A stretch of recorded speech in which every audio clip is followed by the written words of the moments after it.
الحمد لله رب العالمين، وصلى الله على سيدنا محمد وعلى آله وصحبه أجمعين. خد تعالى دو قرآن عظيم ضد به يوم تبلى السرائر ري قيامته چی وشاتی تذکر به هگر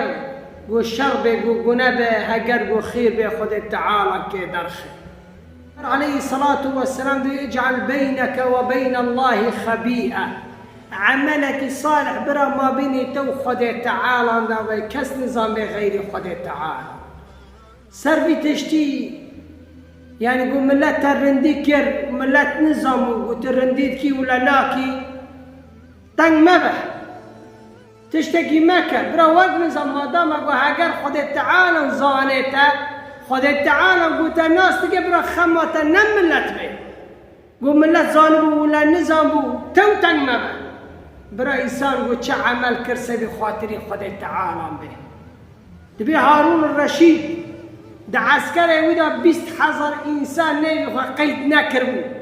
نم معاش تستاندن نه تشتك پلا تستاندن تشتك ناستاندن دقو بس برا تجارتي ما بخود تعالى ربي خدا زانه ام سبي ود کنه ام تشتكيش ملت ناخازم برا آل فيري ما بخود تعالى ربي چقاس آل فيرك كسبيه او تاجري او انساني قو آل فيري بخود تعالى رادكي ما بوش فدقره هاشا خود تعالى قو بوش فقرني كلم مسلمان انسيجي قو چه عمل كر برا سبي رزابوني خود تعالى بي حتى تبي قو سرا هناك من الشهيد شون الصحابيان هاد نجم سيدنا عمر قو فلان كاس شهيد كدي فلان كاس شهيد كدي هناك جي ناقوتن قو ورق بيج النيفان برا عمر ورق زانبه ونظام به عمر تنح فيه فايدين واناكي خود تعالى والناس تكي بسي وانا برا عمر والناس نكي خدا والناس بكي بسي وانا قال المسلمان انسيجي قو شرن ديكر قو ملت ظالمو ولا نظامو ولا ترى كلمة خوش قوتو ولا نقوتن تبكى سبي خاطري خدا تعالى خدا تري زاري بسي لي شا عمل تكر عملي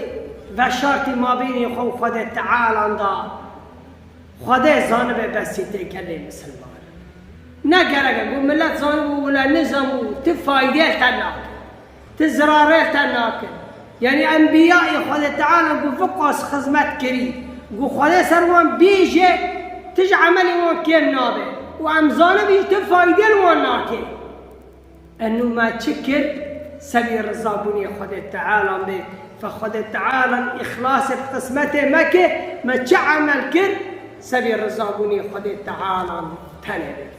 على إخلاص بقسمته مكة ما تعمل كر سبي رزابوني خد تعالى تنبه